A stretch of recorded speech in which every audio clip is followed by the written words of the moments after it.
नमस्कार। GRC inspire chemistry take के इस वीडियो में आपका स्वागत है। आज हम जीवाणु के अंतर्गत पुनः एक छोटे से महत्वपूर्ण प्रश्न के साथ आगे बढ़ते हैं। आज का हमारा प्रश्न इस प्रकार से है, विटामिन ए डी ई के कार्य लिखें, अर्थात वसा में विलेयशील विटामिन के कार्य लिखें। ए डी ई के वसा में विलेयशील विटामिन है, वसा में विलेय विटामिन के कार्य लिखें। तो आइए जानते हैं हम ए डी ई के कार्य। तो सबसे पहले है विटामिन ए, अर्थात सामान्यतः इसे रेटिनॉल के नाम से जाना जाता है। आइए सबसे पहले हम इसके स्रोत पर चर्चा कर लें। तो विटामिन ए के जो स्रोत है दूध, अंडा, लिवर ऑयल इत्यादि इसके स्रोत हैं विटामिन ए के। विटामिन ए की कमी से रतौंधी रोग होता है, परंतु हमने इन सारी बातों को जाना। हमारा मुख्य बिंदु है कार्य। तो विटामिन ए का मुख्य कार्य रोडोप्सिन तथा आयोडोप्सिन नामक पिगमेंट का या वर्णक का निर्माण करना। ये जो पिगमेंट होते हैं ये आंखों में पाए जाते हैं और आंखों में प्रकाश सेंसिटिव पिगमेंट होते हैं। तो आइए इस बिंदु को हम पुनः जानें।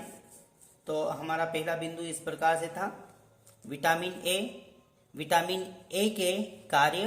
तो इस प्रकार से यह रोडोप्सिन एवं आयोडोप्सिन नामक दृश्य पिगमेंट के निर्माण में भाग लेता है, अर्थात रोडोप्सिन और आयोडोप्सिन जो कि प्रकाश संवेदी पिगमेंट होते हैं, इनके निर्माण में विटामिन ए भाग लेते हैं।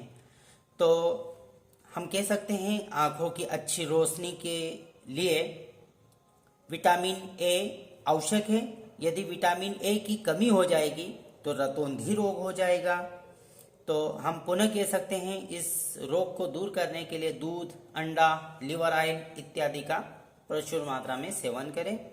अब हम विटामिन डी पर चर्चा करेंगे। तो विटामिन डी का जो रासायनिक नाम है कैल्सीफेरॉल है। कैल्सीफेरॉल विटामिन डी का रासायनिक नाम है। आइए पहले हम इसके स्रोतों पर चर्चा कर ले। विटामिन डी के स्रोत। तो विटामिन डी के जो स्रोत हैं सूर्य प्रकाश, दूध, अंडा इत्यादि विटामिन डी के स्रोत हैं।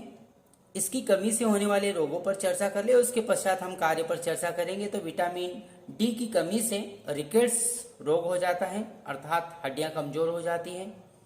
तो आइए अब हम जानें विटामिन डी के कार्य। तो विटामिन डी के मुख्य कार्य है हड्डियों के निर्माण में उपयोगी होता है, अर्थात विटामिन डी की कमी से रिकेट्स रोग होता है। इस रोग को दूर करने के लिए दूध, अंडा तथा सूर्य प्रकाश प्रचुर मात्रा में मिले तो विटामिन डी की कमी दूर हो जाती है। हमने दूसरे बिंदु पर चर्चा की विटामिन डी के कार्य। अब हम विटामिन ई बिंदु को लेंगे। हमारा नेक्स्ट बिंदु है विटामिन ई। तो विटामिन ई यह आरबीसी के टूटने की क्रिया को रोकता है, अर्थात विटामिन ई का जो मुख्य कार्य है आरबीसी के टूटने की क्रिया को रोकता है। हम पुनः विटामिन ई का जो रासायनिक नाम है इसे जाने। तो विटामिन ई का जो रासायनिक नाम है टोकोफेरॉल है। टोकोफेरॉल विटामिन ई का रासायनिक नाम है।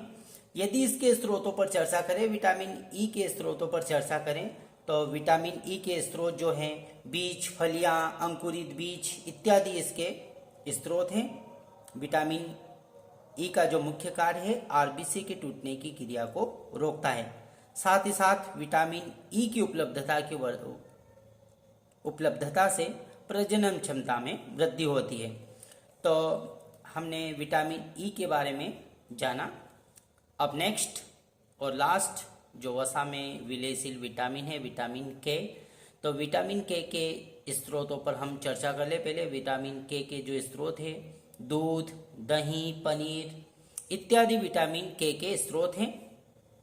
विटामिन के का जो मुख्य कार्य है, विटामिन के रक्त का थक्का बनाने में सहायता करता है। हम पुनः जाने विटामिन के का कार्य।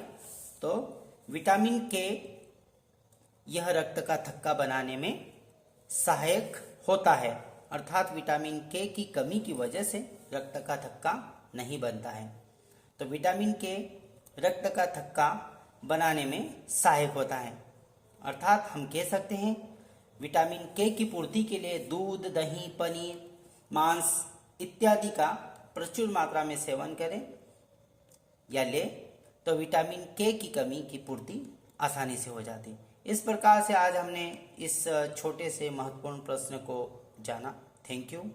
आपने इस वीडियो को अंत तक देखा और इसी प्रकार से महत्वपूर्ण प्रश्नों को जानने के लिए चैनल को लाइक कीजिए, सब्सक्राइब कीजिए और शेयर कीजिए। Thank you.